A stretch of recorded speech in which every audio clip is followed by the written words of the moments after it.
Ever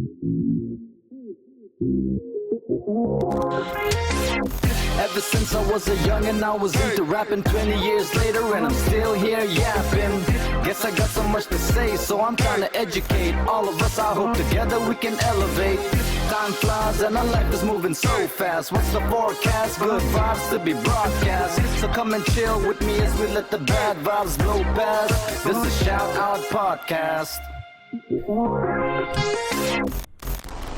Hello guys, and welcome back to another episode of the Shoutout Podcast.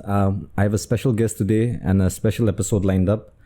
Our guest today is the voice for the disabled community of Nagaland. She is championing the cause. She had a career running a school as a director. She moved on to the media and now is currently the state commissioner for the persons with disabilities with the government of Nagaland. Welcome to the show, Auntie Diethono Nakhro. Thank you very much. Thank you for having me. Yeah, thank you. I know you've been very busy. We've been talking over the phone. You said your schedule is always packed, and I totally understand. So thank you for taking the time out and also the trouble for being with us here today. Absolutely, my pleasure. Right. Today's talk is definitely going to be centered around, the disability community. Mm-hmm. And also all the challenges it faces, your roles and all that. So we'll get into that in detail. But I just want to start off with how has the past year and a half been, the pandemic issue? For you personally, I ask this to all the guests because I want to know how it's been personally and professionally for you. How has it been? It has been tough, obviously, because of, all the lockdowns, restrictions that have been happening.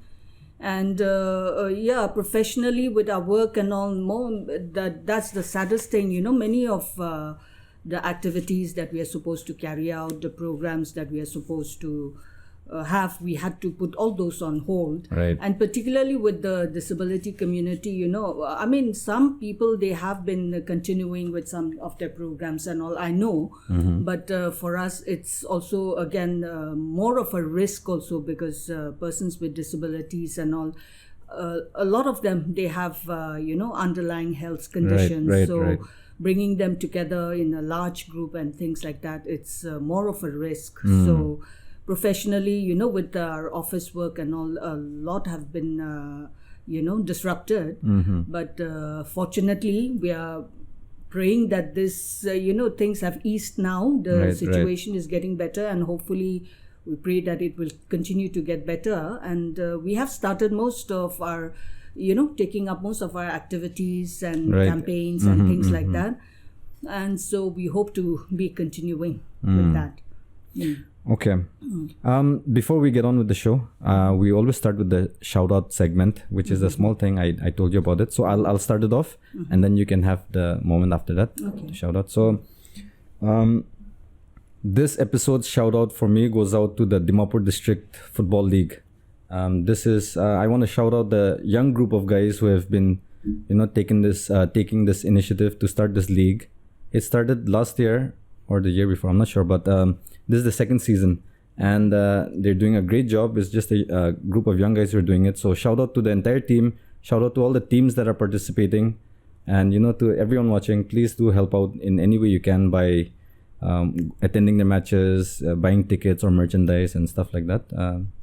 They are the official league for the Dimapur District now. So shout out to the Dimapur District Football League. Okay, that's great.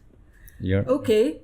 For me, I think I will not, mention just one. I will mention a whole group. Sure. That is, the disability organizations, persons, disabled people's organizations and the institutions, inclusive schools and special schools. We have a number now.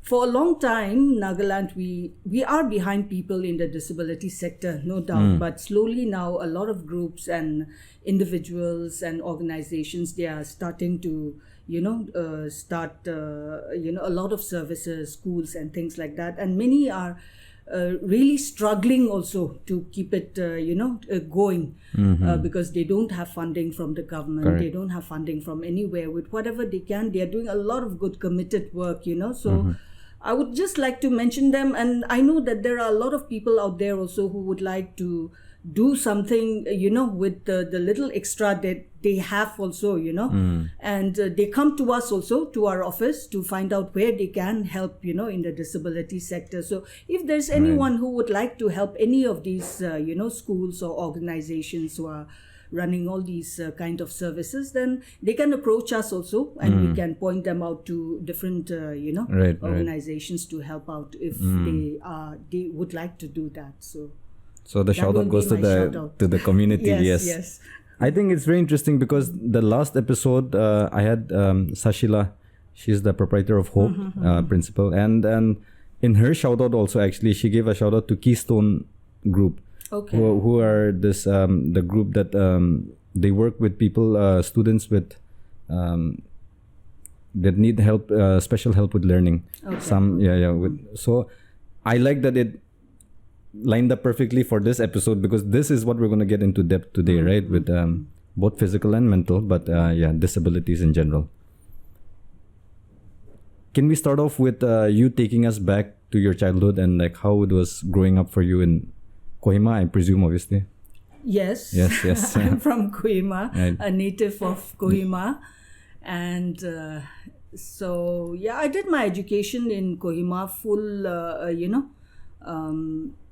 nursery to 10, Little Flower, Kohima, and despite all the faults, of Kohima, my heart is with Kohima, so so that's it. I grew up in Kohima. We came from I come from a very large family, 7 siblings, and growing up, I think we and maybe a generation after us, we are the generation now who knows both the digital age as well as the pre-digital age, that kind of thing. The children, our children who are growing up now are your children and all, they are fully immersed into that. The digital age, world, and so they don't know anything about the pre-digital very true part of it. So that's it. We knew both that. Now we ourselves are, completely immersed in it, of course. But, and what else should we talk about? Okay, and just what about the general differences you see in Kohima or Nagaland in general? Back then when you're growing up and what it is now today, Dimapur, Kohima, Nagaland. Oh, the most obvious, I guess, would be the population explosion. There, has everywhere, there are people, and earlier those buildings cropping up, everywhere, Right. So that I think the population, as I said, population explosion is one of the most obvious. Earlier those days, where we had playgrounds, greens, where we could roam around, play and things like that. Now all those are concrete buildings. It's a concrete jungle. Yes. I think that's the most obvious difference from our times to now.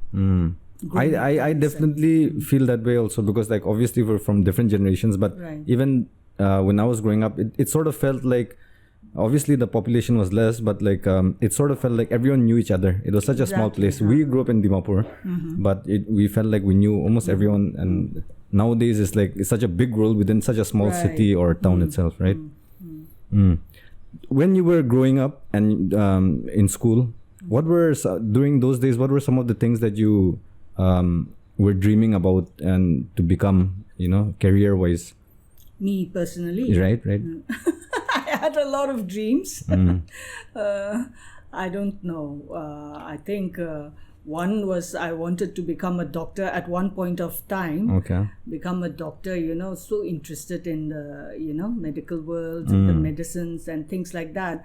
But that quickly went out the window after some time because I was poor in, I really had no interest in, maths and things like that. Yes, the science stream, And so that quickly, as I said, went out the window.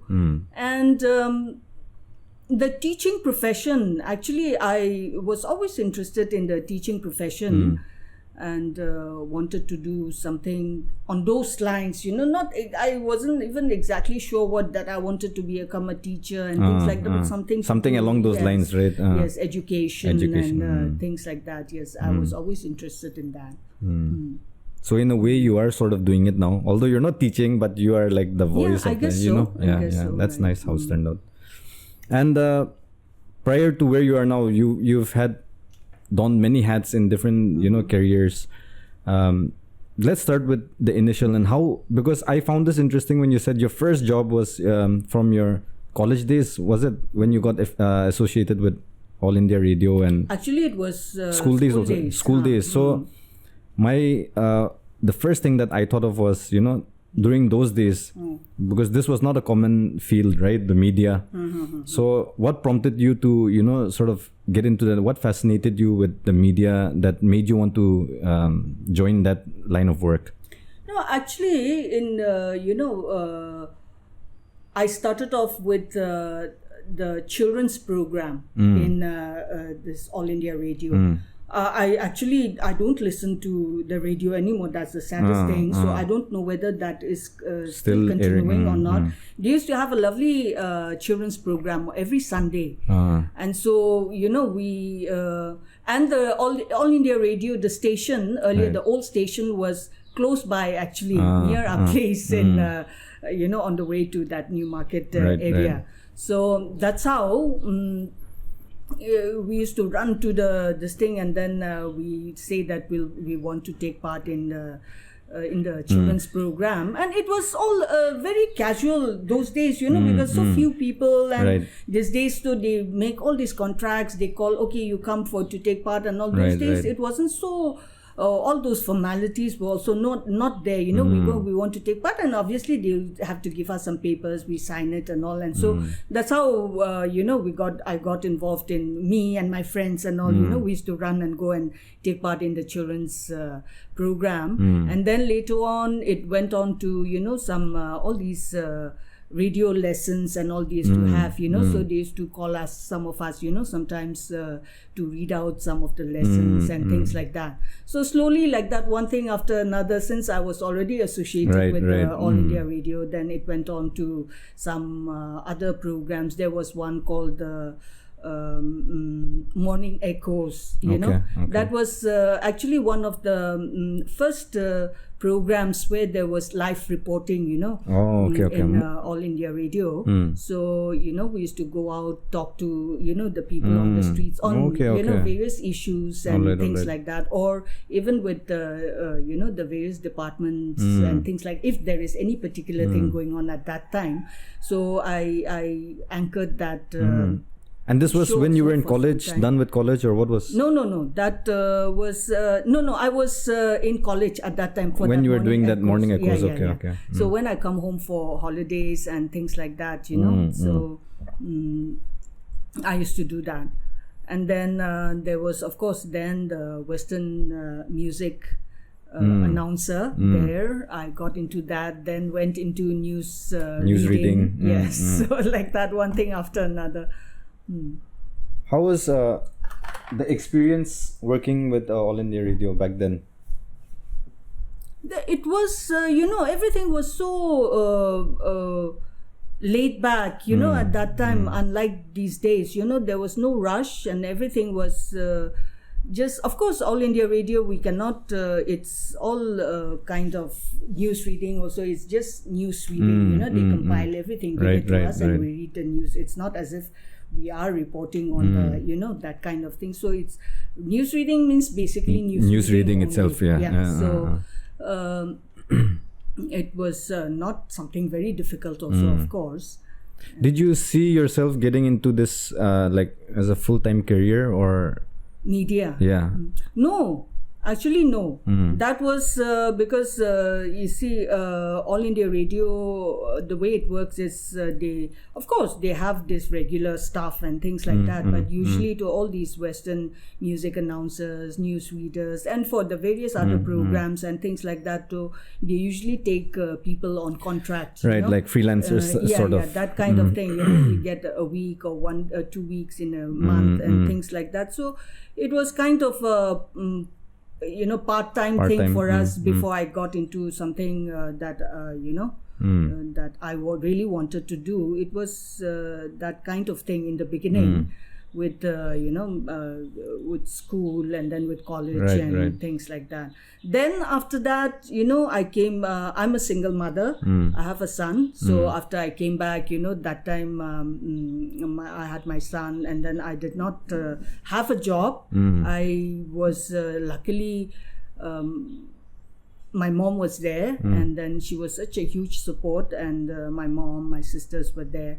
And so at that time also, I was not sure what I was going to do, So All India Radio, the job that I was able to do with All India Radio, I guess it was a lifesaver at that time.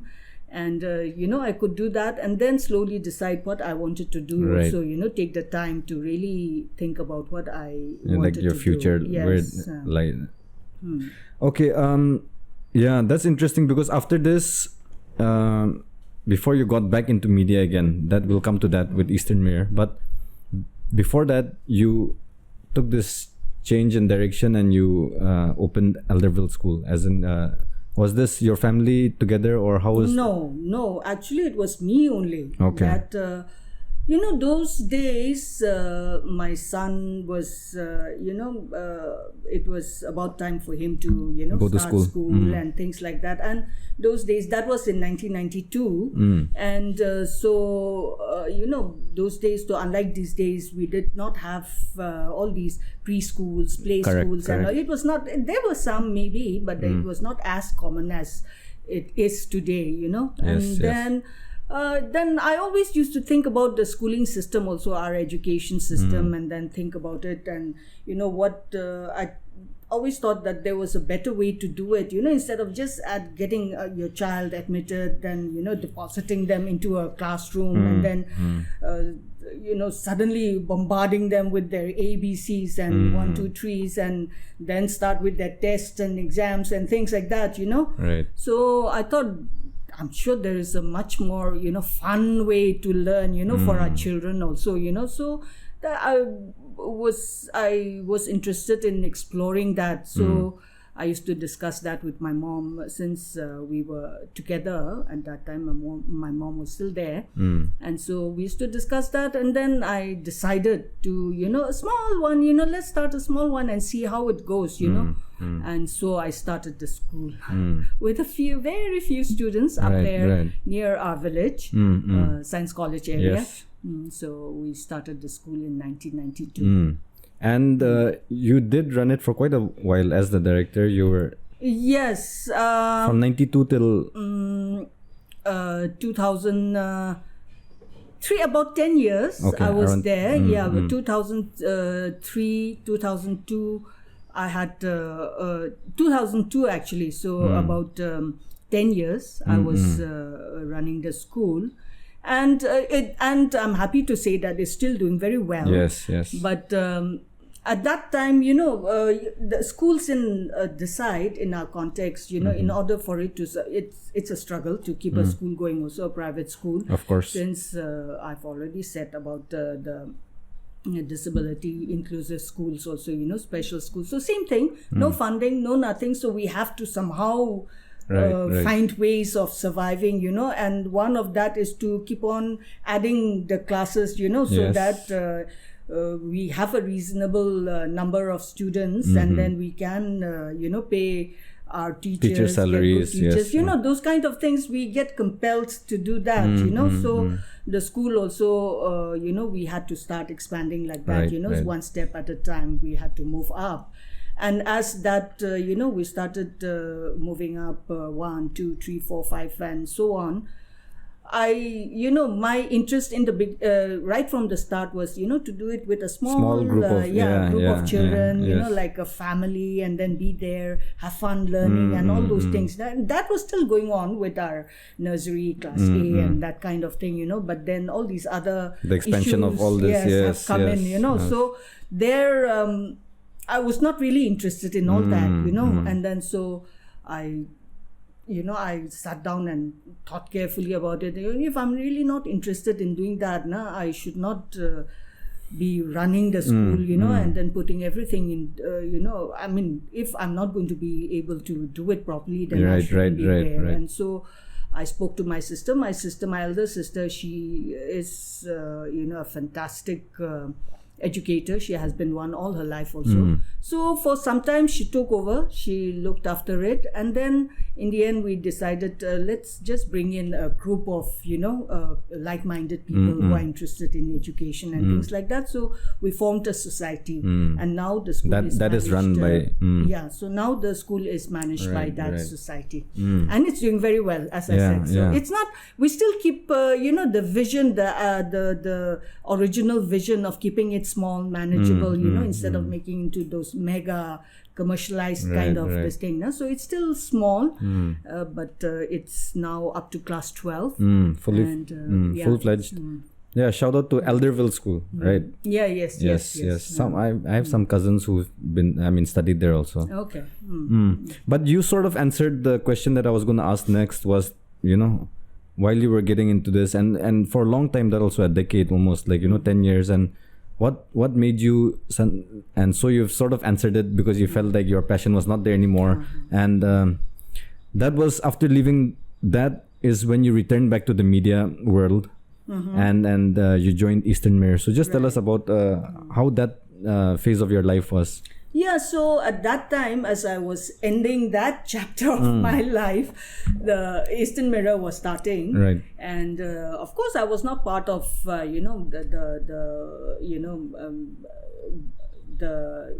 entire thing of bringing out the paper and whatnot. But I know that I knew that they were coming out with that new paper, and then they also contacted me if you're interested. And so I've always been the AIR thing, that is one part of my life. Of course, that is also media, though you cannot call it the kind of media print that media, everyone right? thinks about. But I've always been interested in writing and things like that. So some of the people who were starting the paper, they knew about that. They were in touch with me. So I said, okay, let me give it a try. I am, of course, the new paper coming out, and that's exciting to be part of a team like that.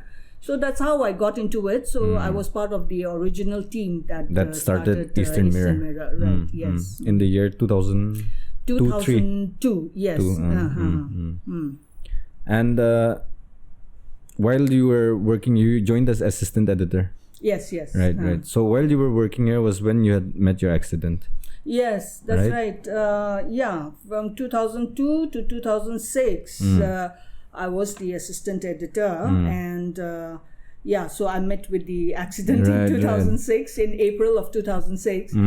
I was actually, even that night when I met with the accident, I was rushing back to the office to finish off the deadlines and such.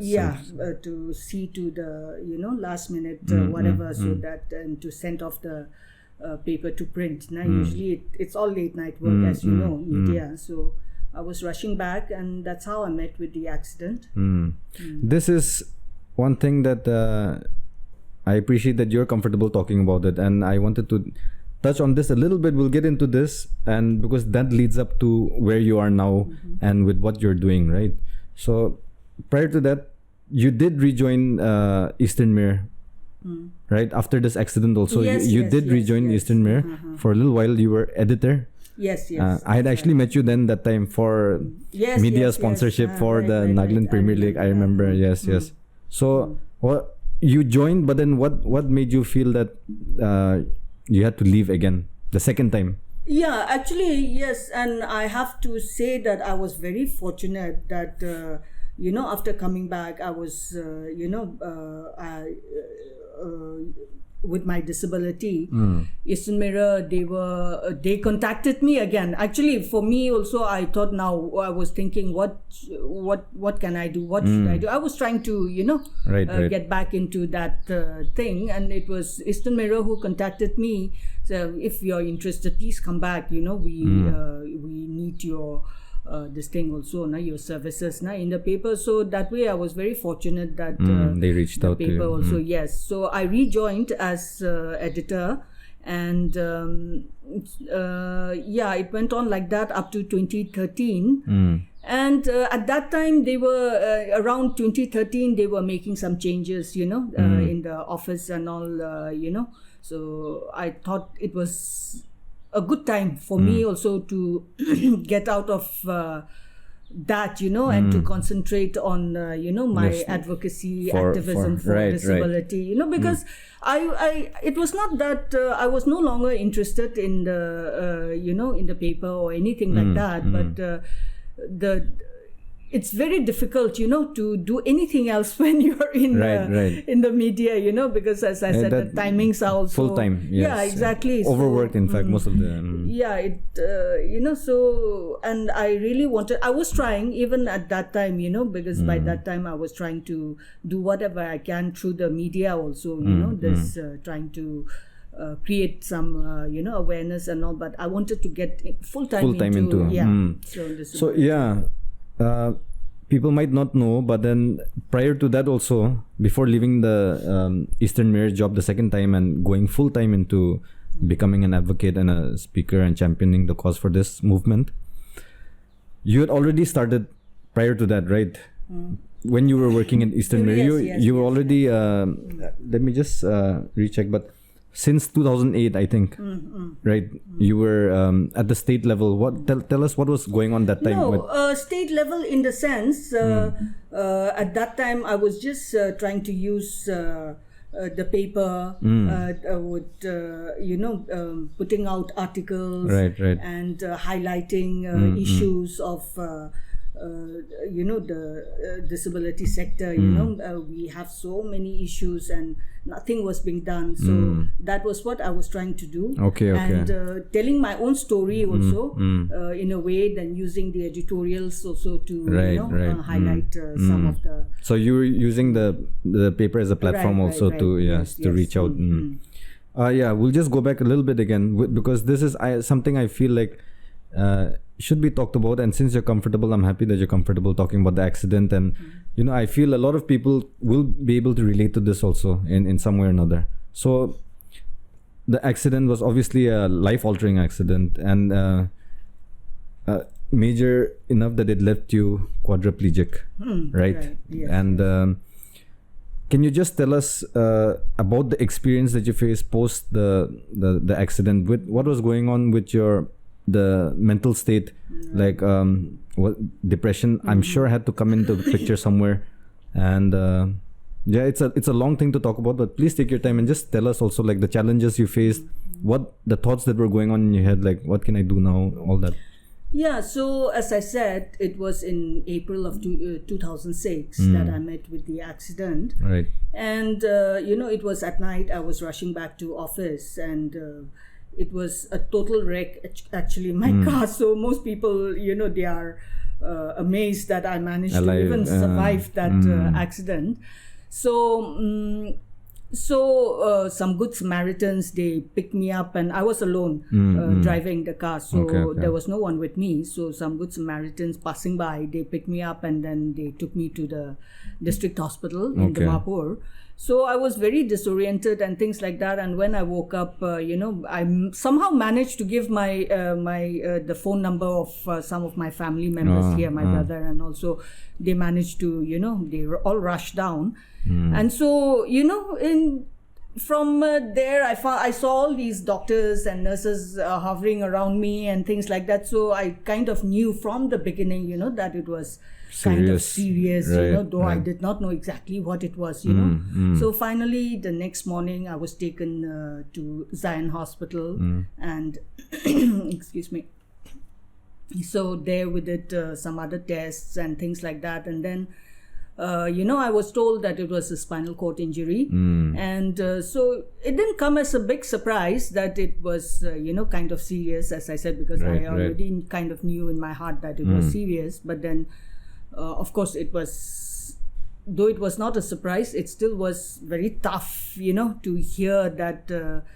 I didn't know anything much about spinal cord injury also. Just that it's a serious injury. Right. And then we hear about spinal cord injury. We hear that once you get that your spinal cord is injured, then, people become paralyzed. And those things do we hear, but then we never take it seriously. We never think that it's going to happen to us, right? Correct. So then it was very difficult. And I was, the next day I was taken to Guwahati for surgery to kind of patch up my spine, I guess. And then after about 2-3 weeks of recuperating in Guwahati, then I was taken to Delhi to the Indian Spinal Injury Center for rehabilitation over there.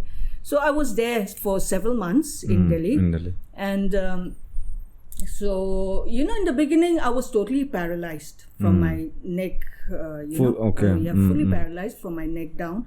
So for several weeks, several months, I could not move much at all, and the prognosis was not good. And for spinal cord injury, it's like that. Nobody can say, not even the most, expert doctors, specialists, doctors, they cannot say what the actual outcome is going to be. It may get better, it may never get better also. What was it that you were hearing that time? Like, because I'm sure you have been wanting to know what, like... Yeah, no, they were, this thing... the worst case scenario was...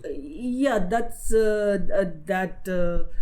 It can improve once we start with all the rehabilitation programs and all. Then there is a possibility that it can be improved, that I may be able to improve my mobility again, but that nobody can guarantee. So that was all. They also did not give any false hope also, and they did not say that nothing can be done also. So that's it, and that's the way it is with spinal cord injuries. In any case, nobody can give any guarantees also. So in the beginning, obviously, it was tough to hear such a prognosis, and I was angry. I was angry with myself. First of all, I admitted from the beginning I was speeding because it was late at night. I was speeding a bit, so I was, raging at myself also, and so why were you doing that kind of thing, then I was angry with everyone around me. I was angry even with God also. Now, why did this happen to me? That kind of reaction. Of course. It was there. And, for a long time, I was, for a long time in the sense, for several weeks, and at that time, as I said, since I was completely paralyzed, I was just lying in bed with nothing more than my thoughts, just thinking, all those kind of things. There's nothing that I could do. There was nothing that I could do. So with all these things running through my mind, so they're raging and thinking about what could have been and what not. And one thing I'd always, in a funny thing also that I always tell people is, people say that, if when you're meet something like this serious accident or something, you see your whole life flashing through your eyes. I used to tell people, nothing of that sort happened to me. The only thing I was thinking about when I saw that big truck, there was one big stationary truck. It was it had broken down. Okay. And then they did not have any of these lights on. All these hazard parking lights, yes. hazard lights and things like that. So.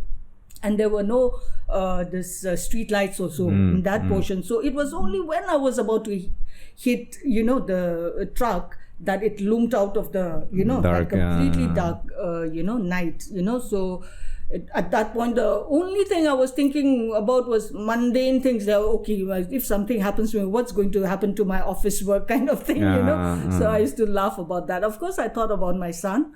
And his face was there in front of me, but otherwise nothing like my that dramatic life flashing. Nothing of that sort happened. Anyway, so it was like that for several weeks. Then suddenly, one day, just my thought process, it seemed to change, and then I started thinking to myself, is this how you want to live your life, for the rest of your life, angry with yourself and angry with everyone around, and then wallowing in self-pity and cursing your misfortune, that kind of thing. Do you want to continue doing that, or you want to just make the best of, get up and start living again? That kind of thought, it came to me, and so on hindsight, I used to wonder, how did that thought come to me also? I was just about to ask you that, how did that switch happen? So I always think that it was just God, kind of nudging me, telling me, get up and, get on with life. Get a move on. Now what are you doing? That kind of thing. I always think that I really believe that it was just God nudging me, just get up and get moving again. Nah? And at this changing point of your life, I mean, in your thought process also, what was your physical condition that time? Was it you were still unable to move from down? Yes, I was like that for quite a while. Okay. Slowly, I could move my arms. Okay. But, there was no direction at all. If I had an itchy nose, you wouldn't be able to. I want to go here, but my arms are going this side, that kind of thing, So I could move my arms, but there was no direction, nothing. And so I started, the rehabilitation programs, physiotherapy, occupational therapy, and all this in Delhi when you were in Delhi. In Delhi. It's tough, the rehabilitation process, because many times it's like as if you take one step forward and then again two steps back. Because today is, oh my God, I can do this kind of thing. Then next day you find that you can't do anything again, that kind of thing. It's a very slow process, And so, but in any case, I persevered.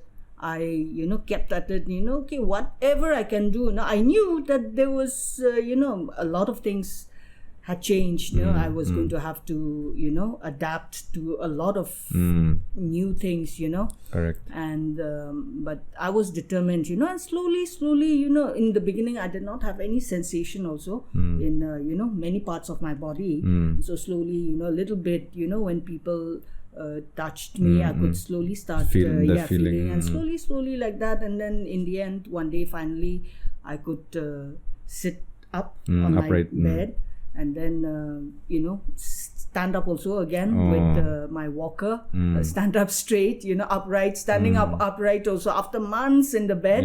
On the bed, it's not a joke. It's, it's a long process trying to get you on this thing, they have to put you on a special table kind of thing, where they tilt you a little bit, because you stand up at one go. Yeah, it can be sudden. Yes. Yeah, you're going to have a lot of other reactions, vomiting and things like that, Right, so that whole thing. So finally, like that, slowly, I got back, some of my movements.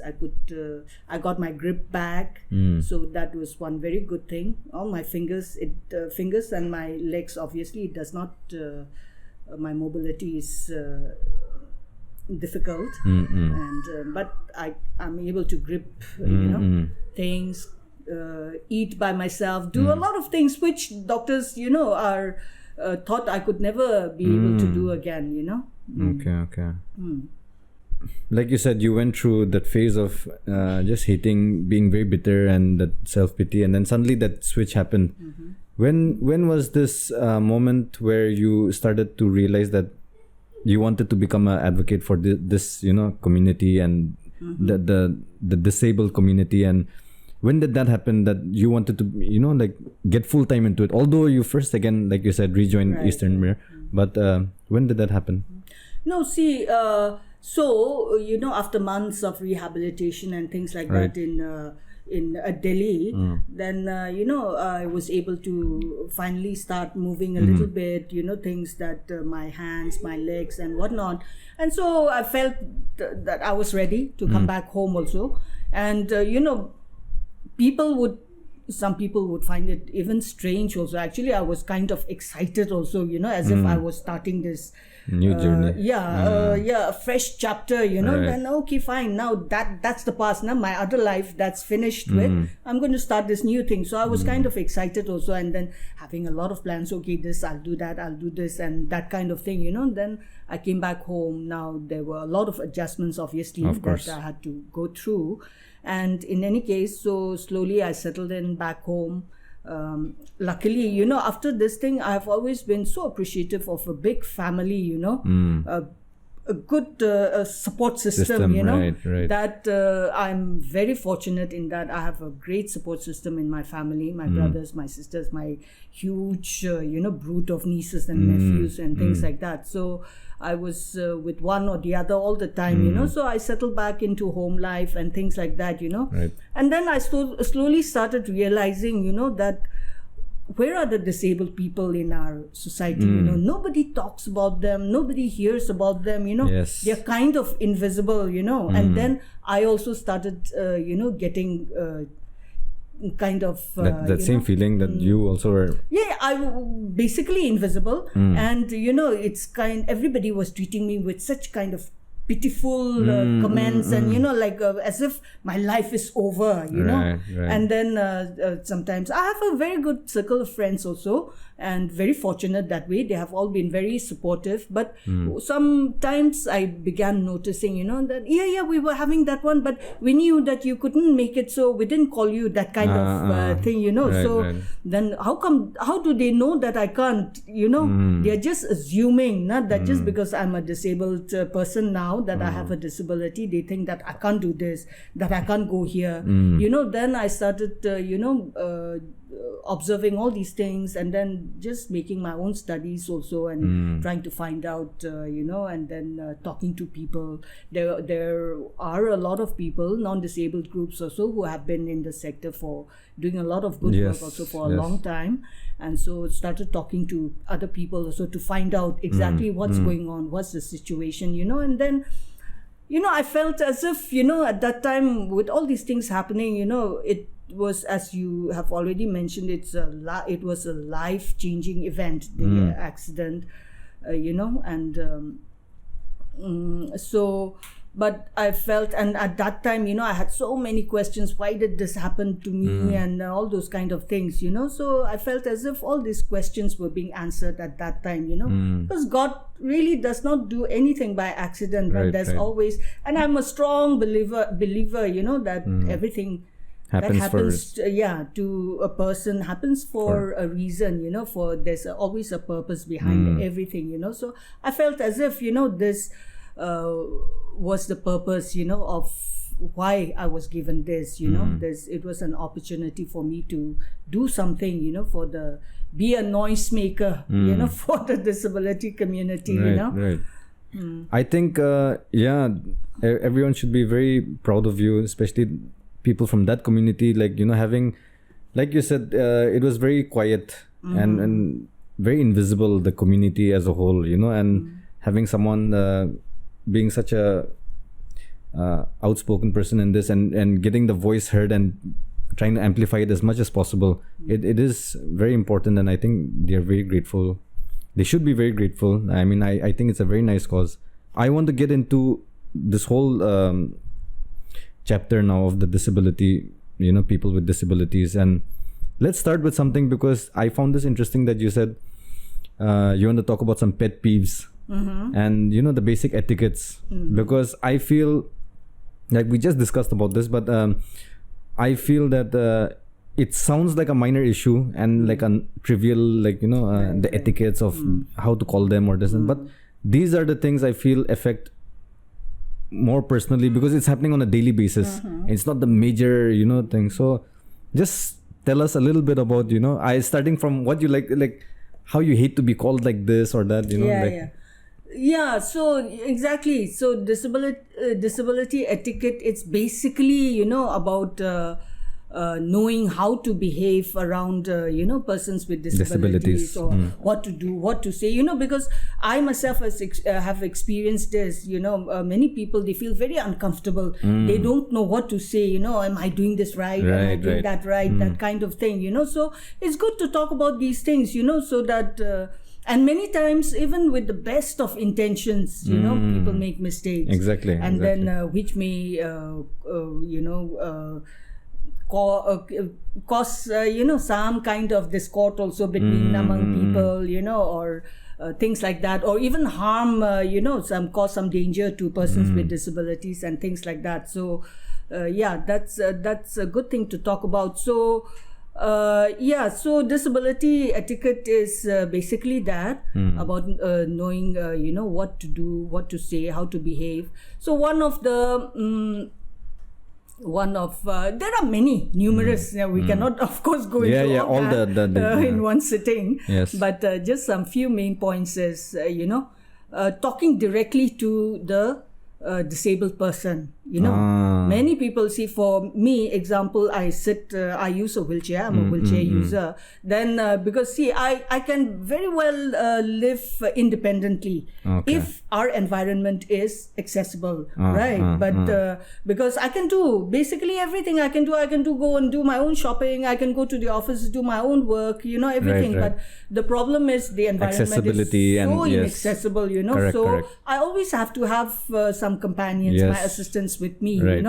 And so now there's always someone or the other with me, and I go here, go here, there, do my work, and then people, instead of talking to me, they will be talking to my companion, like as if my mind, everything is affected, not just because I use a wheelchair, And so that is something that most people do, they feel scared. I don't know, some people, they feel scared or uncomfortable. To talk to the person with disability, but always talk directly to the disabled person. Now, don't talk to if you have anything to ask the person with disability, and not the companion or any assistant that they may have with them, And if there is any difficulty for them to answer your back, they have their companions with them, their assistants with them, and they will take care of that. But always talk straight, directly to the person with disability. That is one point.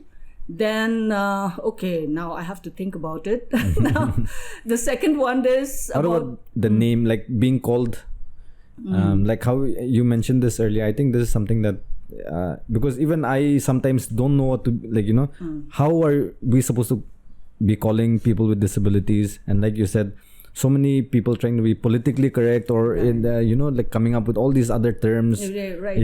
About that, if you can just share. That the euphemisms, that people use to describe disability.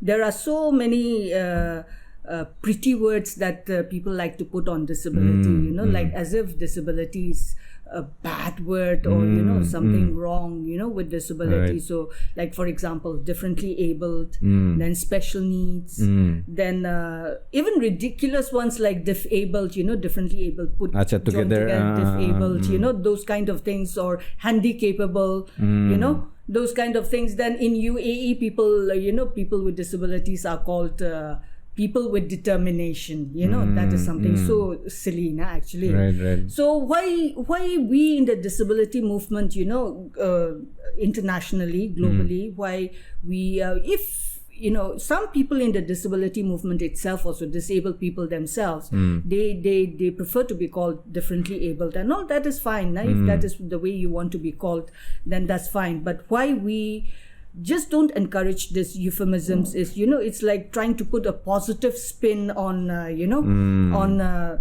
disability, like as if disability is a dirty word, that you say that, it's something bad, so you should not say that word. So let's make it pretty, that kind of thing. So that is why we discourage the use of all this euphemism. Say it like it is, that because that is the experience of disabled people, Exactly, being disabled, the difficulties that I face is because of the disability. Disability, so say it. And why be ashamed? Don't be. This is something, that's why we in the here in Nagaland also, we have a lot now. We've started talking among our disability community also, and then I'm happy to say that many young people with disabilities are also nowadays coming out, standing up and speaking up for themselves, fighting for their own rights and things like that. So it's getting stronger every day. So that's very good. So we always have, we try to have regular meetings, talk to each other and educate us, among ourselves also, and say, be proud of your identity as a disabled person. Now for me, I keep on telling them, see, if I had not acquired my disability, then I would not be the person I am today, It is because of my disability that I am what I am. So today, I am proud of my disability. So I'm not going to, disguise that with some other, some pretty word or things like that. I'm disabled. I'm proud to be disabled. You're owning it like that. Yeah, exactly. And one thing about this euphemisms, there's using all these kind of different pretty words to describe disability is, it kind of implies, that disability is a bad word, and so that way it increases the stigma against this disabled persons, the negative attitudes that people already have. It perpetuates all that, so we don't encourage the use of euphemisms and all. Right. And another thing, if I may point out, is with regard to disability etiquette is one thing that I'm very, I'm always very loud about is don't ever touch the assistive devices of disabled people without permission, That is one thing that I'm always very concerned about, because this assistive device, I use a wheelchair now. The wheelchair has become, I cannot, my mobility is difficult, so I use the wheelchair. So basically this my wheelchair has become an extension of my body, in essence it's a part of you. Yes. So so don't go around touching people's, moving people's, assistive devices. It may be a cane, it might be a walker, or it may be anything, And for blind people also, they have all these smart canes which they use these days, and or other canes also. And then, they'll be sitting somewhere, they have left it somewhere. Someone moves that thing without their permission, then it puts them into trouble, that kind of thing. So that is also one thing that people should always I would just, I just wanted to mention that also. I think these are like you said, there's so many that we can't list them all out in one sitting. But I like that you've mentioned and highlighted a few, which I think people should be aware of also. A few of them, even I was not aware of right now when you were saying it, but it makes sense when you explain it in detail like that. With your career in this field, as of now, you are the State Commissioner for Persons with Disabilities with the Office of the State Commissioner, right? Yes. The build-up to this, I want to get into your role as the State Commissioner and also what the role of your office and what it does, but also the build-up to this, like the different, because you've been a part of different associations or, organizations along the way. So can you just first start with the journey of your official roles in, I want to ask about the National Committee on Rights of Persons with Disability. That's one, right? That was, you became a member in the year 2013. Yes. And just talk to us a little bit about that. And then I want to touch on this. 2015, when you started awareness programs for students with disabilities. I want to just get some stories and about what you did during this period, and then we'll get into the state commissioner role. Yeah. So actually, my association with the NCPUDP, that is the National Committee on Rights on. No, that employment of disabled people. Okay. That one is the first one. So anyway, RPD, that is part of that only.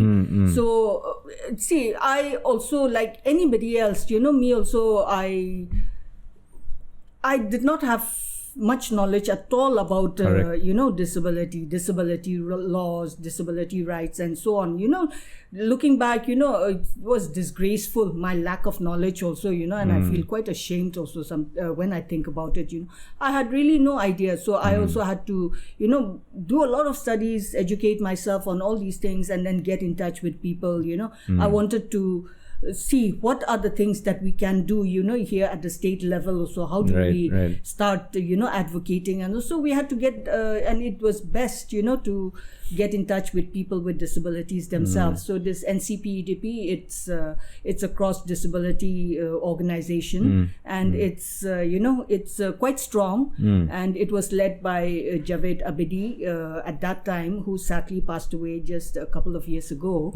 And so I got in touch with him and said, see, I'm from Nagaland. Over here our awareness is still very poor, generally everything, and nothing much is being done. So I want to learn more about all these things, and so they very happily, they included me in their committee, and then the committee, National Committee of Rights of Persons with Disabilities, is a committee constituted under the NCPDP, and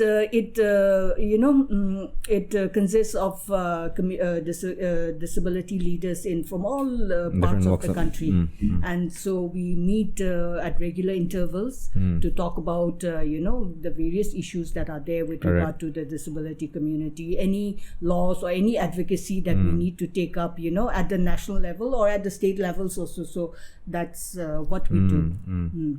So that was a great time to also network with different people from, who are in the same cause, right? And advocating for the same rights and awareness.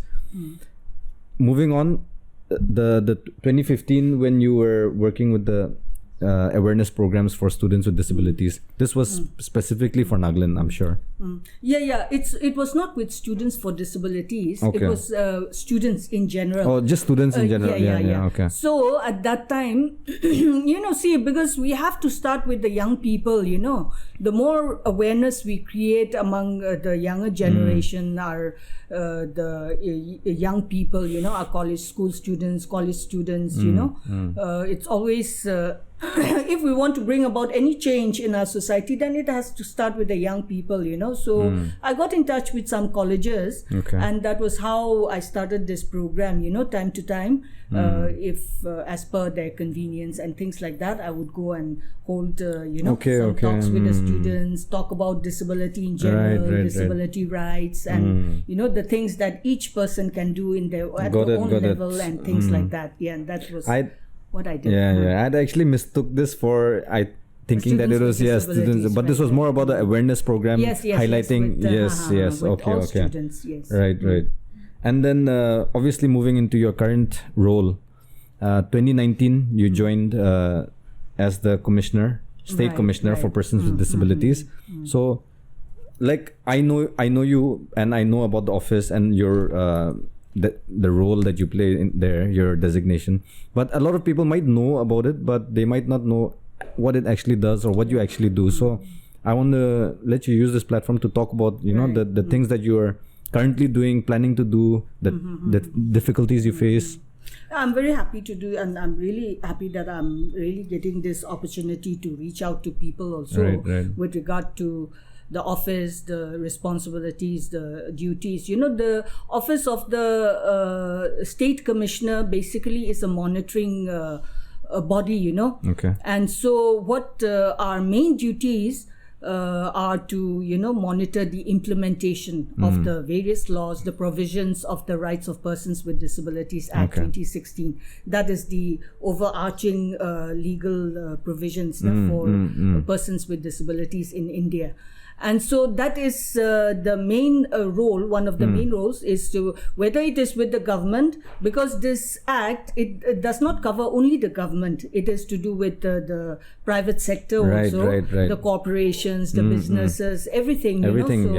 So, and society in general, the things, the provisions, the facilities that we need to provide so that persons with disabilities can live, and equal opportunities, and inclusion inclusion of persons with disabilities. And so that is one of the main roles.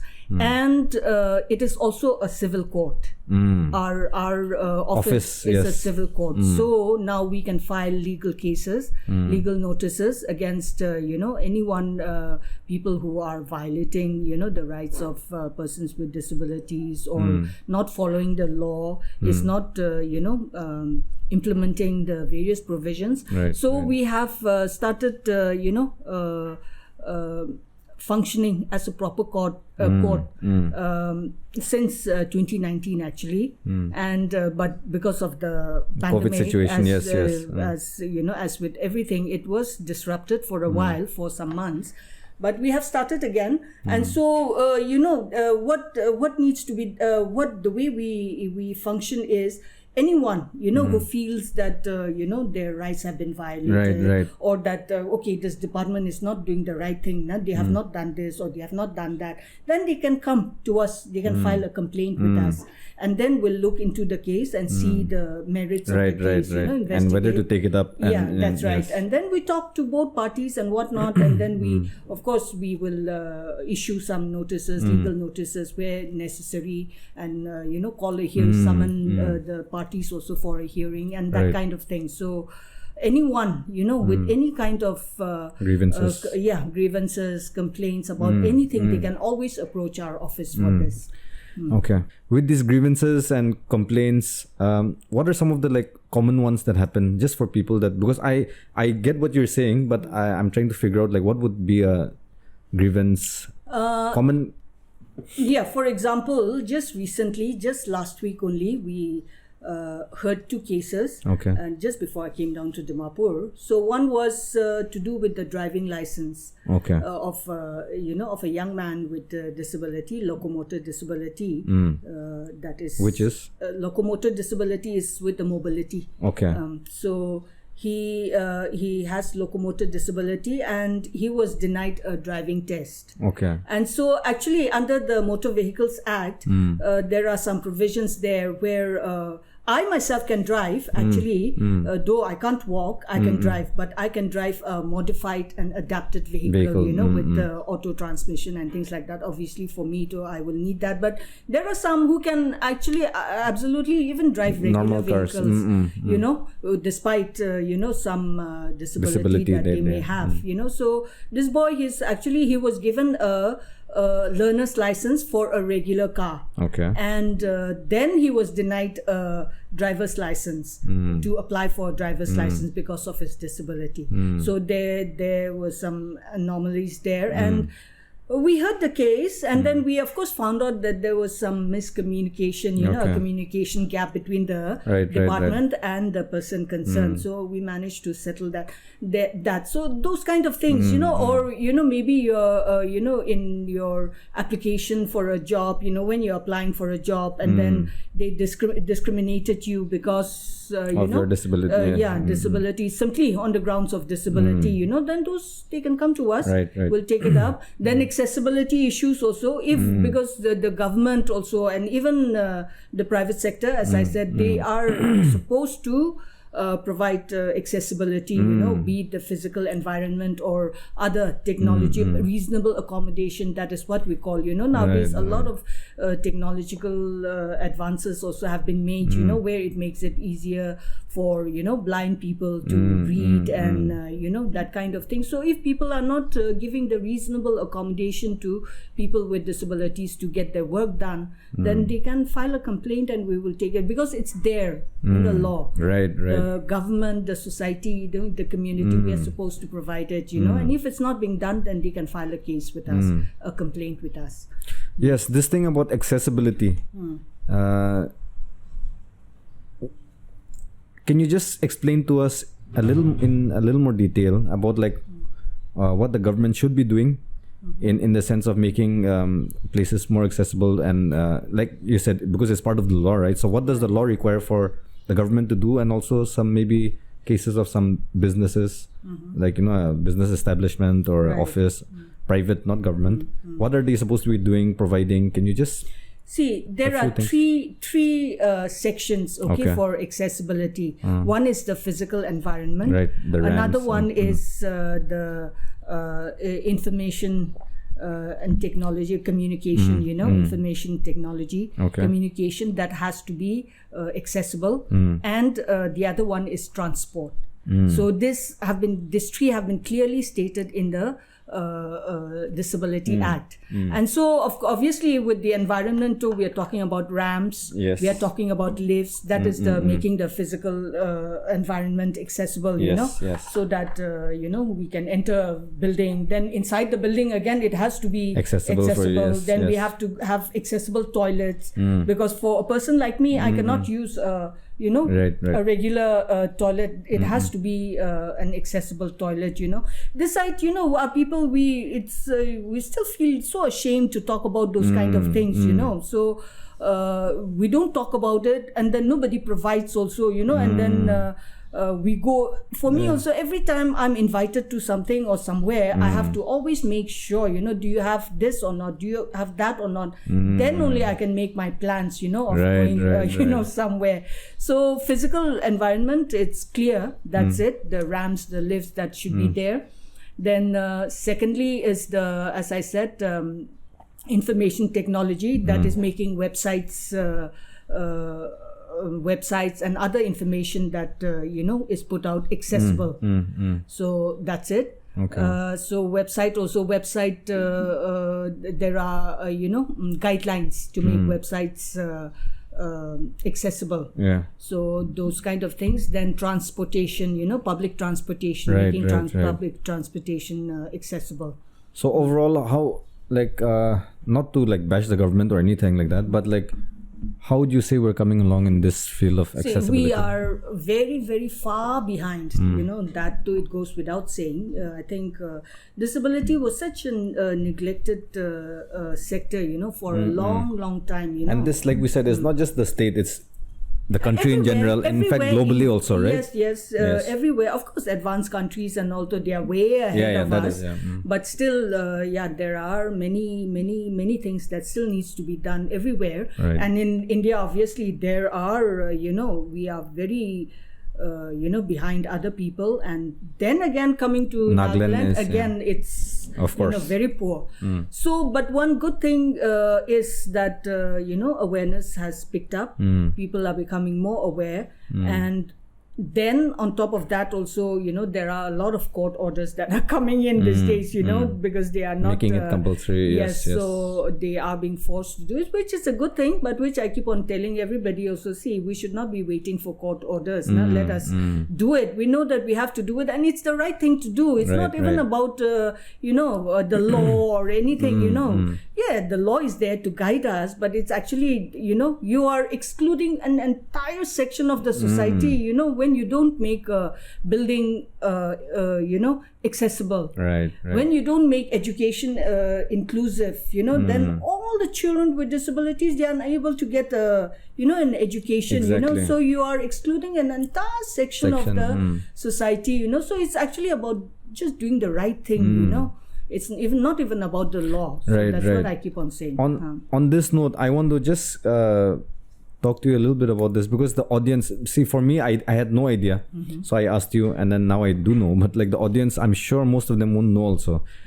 When we talk in terms of population, what percentage of the population does the disabled community make up of? And what you told me was that globally, it's accepted at around 15%. That's on the global level. And that was based on which census? No, that was WHO. WHO's study, So roughly at 15%. Coming down to India, the last numbers. Coming down to our state in Nagaland, the last numbers that came up. And you didn't like this data because it doesn't represent properly what it actually should be But based on the 2011 census, they came up with a very poor figure of around 1.5%. You said, right? Yes. Just about 30,000. Yeah, 30,000. In our state. So that is, as you mentioned, it's based on the 2011 census. Correct. And that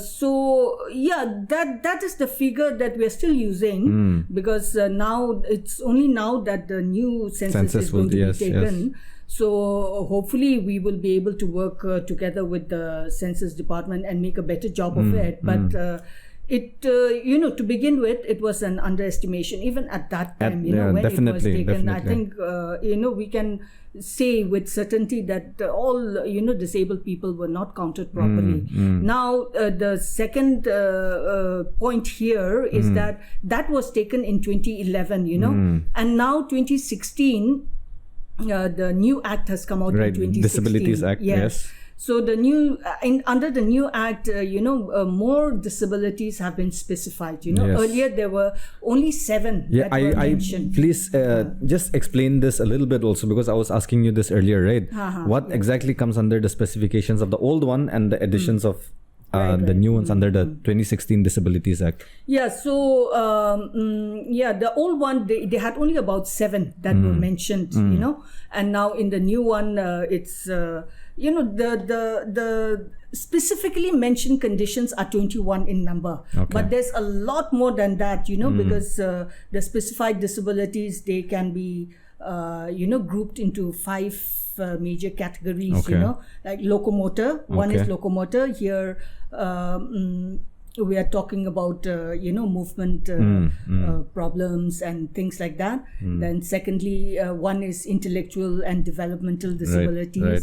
Then one is neurological disabilities caused by medical conditions like neurological conditions, like Parkinson's disease, multiple sclerosis, and things like that. Those will come under that. Then we have blood disorders like hemophilia, thalassemia, sickle cell disease. All these are also... they also fall under that. Yes, under disability. Then we have multiple disabilities. Some have...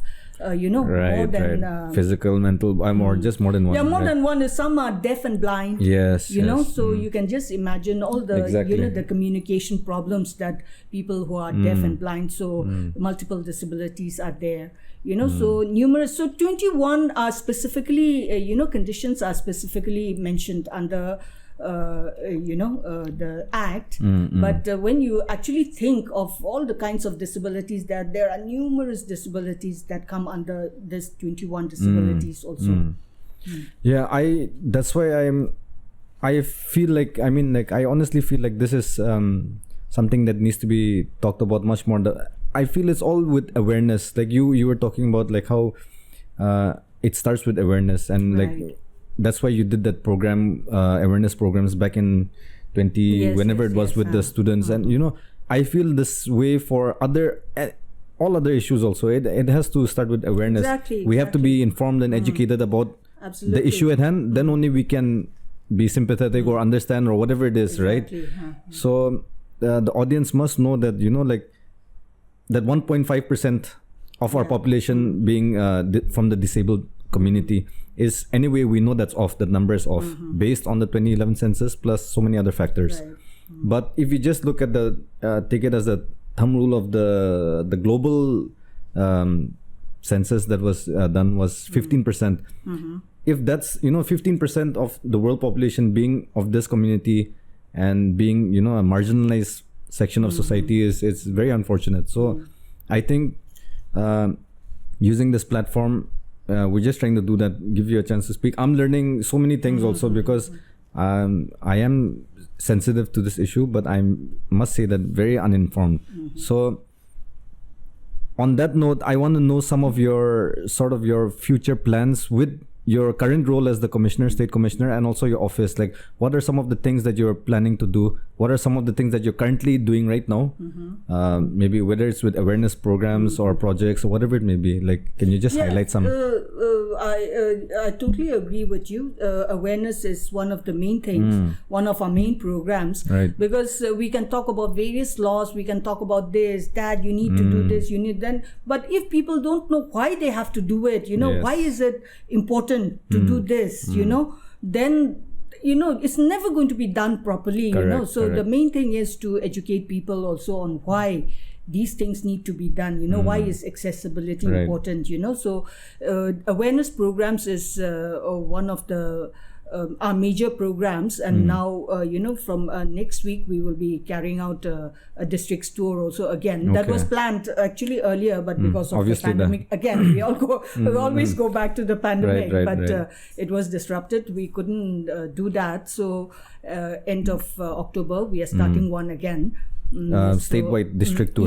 Districts tour. And this is awareness on what particular? On the rights of persons with Disabilities Act. So basically the Disabilities Act awareness that program. and then the things that needs to be done, because we can be talking about here at the capital level, obviously we have to talk, and then many of the things need to be done here also at the government level and things like that.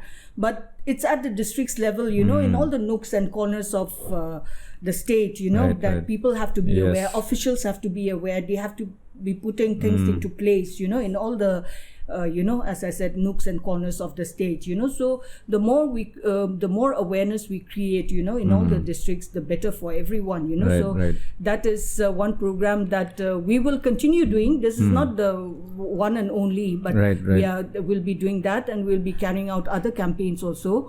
And there's all these as I said, the court we will be functioning strengthening strengthening it and taking it forward. Will be suo motu also we can file, if we feel that somebody is not doing anything correctly, then the court itself we do it. So those also we have taken up some already, and we will be continuing with that. And implementation of the act is something so important. And we are very poor, right now, the current scenario, the rehabilitation services for various categories of disabilities. We are so poor, we just don't have any. For so long there wasn't any, and now fortunately some private, organizations and all, they are starting some small, like speech therapies and this and that, those kind of for various different kinds of disabilities they have started. So that is a good thing, but we have to build on all these, and then government also on its part, the services that they need to provide, those are the things that we will be definitely pushing them to put all those into place. We are already doing that, and some are coming into fruition, and I will not be talking about that because those are still not yet final, but it is on the verge of, so we are happy about those. And so those are the things, that we will be pushing to, so that the services are available here at the doorstep of the people who need it, for, assistive devices, rehabilitation, and, those kind of medical treatment and whatnot, so all those kind of services. Yes, I think a lot needs to be done, and I mean, you're very busy, and I know you're doing a great job, and I really commend you for what you're doing. But one thing I just want to add is, I forgot to add this earlier when we were just talking about the population of the disabled community. I mean, it keeps coming across my head, because like when you talk about 15%, okay, it doesn't have to be that exact. I'm just taking the global percentage, numbers that were available. When you're looking at, like, I'm trying to explain to the audience, because you'll know, but like the audience, like, when you're talking about, like, when we're in a group of 100 people attending something or doing whatever it is, an activity, 15 people amongst that are people with disabilities. So that is not a small number by any means. And like, this awareness has to be put out. And one suggestion, if I may, is on the awareness front. I was just asking you about the Paralympics, right? Right. Yes, and what you think about, and I'm very fascinated that, and happy to know that there are some things in motion. But using the Paralympics, or not Paralympics, but what do you call it? Adapted sports. Adapted sports is the correct term right now. So to have games like that, for maybe obviously for giving the opportunities for athletes with disabilities to participate, but also using that as a platform to spread awareness. Yes. And I think that'll be a great thing. Yes. We are also, that's why we have been discussing it with the government, with the Nagaland Olympics Association. Right. And fortunately for us, they have been very responsive. That's great. We have to give credit where credit is due. That's great. And so, one small committee has been formed. Yes. That has not been made very public also now, because we are still trying trying to put everything into, in place. Mm. So once all that is put in place, then we will be announcing it, and then we will see everything. We cannot take it up at one go. So all the sports, but some selected Yes, sports, of course. so that because this is something very new for everybody. Everyone involved. Even for us, though we are in the disability sector, Yes. sports is not my area Forte. exactly. So Correct. I know some things, but then then all the rules and regulations and things like that. So we'll be bringing experts from outside to help us, and for those people who will be in the sports body, so Right, that we can promote adapted sports, sports that have been adapted for disabled athletes, and all these Paralympic sports and Right, things like that. We already had one blind football demo. Yes, in yes. I think 2019. I remember this. So yes. that is also something that is quite very popular in India. Blind cricket is also yeah, one. blind cricket is there, also definitely. very popular. Then wheelchair tennis is there. Then shooting is there. So these are the things that we can do. So with some few select sports, disciplines, we will be starting it. We are basically now moving in in the right direction in this regard. Right. And we hope to do more about this. I'm so happy to hear this, that things are in motion, and I pray and hope that it happens, because I really do feel that using sports as a medium for launching an awareness program can be very effective. Exactly. And I think that sort of we can wind up our discussion on that note. And thank you so much, Auntie, once again for making the time to be with us here today. And I just want to again commend you for all the services that you're giving to the people, not just the disabled community, but for the Nagaland people in general. It's really nice to have someone like you in our community, and I appreciate you. Thank you so much for the very kind words. No, I mean, before I totally forgot. Before we go, I always ask the guests to give messages, to 3 messages, short ones. One is to your family, one is to some friends or some people that you have lost touch with, along the way, and or just friends in general. And the third is to the Nagas in general. So you can just take some time, just formulate the message like that, and it's we'll easy sign off for my family. Okay. It's always You can very look easy. into this, yeah. So to my family, as I've already mentioned, I have a great support system in my family, and so I wouldn't be here, if it was not because if you were not there, I would not be here, and I don't thank you enough. So thank you so much for the support always. That is to my family. Okay. And and to friends or someone. To friends, to my friends. I have a great circle of friends again. So you make my life worthwhile. So. And a message to just Nagas in general. Yeah. So that, with regard to the message, is sometimes we generally think about when we want to do something, we think of big things that in terms of big projects and all, but in all this time working with people trying to make a difference, bring about change, across the world. We network with a lot of people, and one thing I've realized, one thing I've really come to know very well is that each and every one of us, wherever we are, we can make a difference, and particularly in the disability sector, we are always looking for allies, who can work with us and make a difference, for persons with disabilities in your, maybe in your colony, in your neighborhood. So each and every one of you can make a difference. So that is the message that I want to put out, I guess. Definitely. You can consider our small platform, Shout Out Podcast, as an ally to the disability Thank you so much. community. And once again, I'm repeating myself, but our podcast is all about positivity. Right. And I love the fact that you have this outlook on life, on like how you said that sudden switch way back from the time of your accident, and you turned it into something positive, and you're doing something great for the community and for the disabled community in specific. Appreciate you. That's what we do on this podcast, is like we try to give the respect to people when they're still here and not praise them only after they're gone, right? So that's so important, isn't it? yes. So once again, thank you so much, Auntie, and hope to have you soon again. Thank you so much. That's a wrap.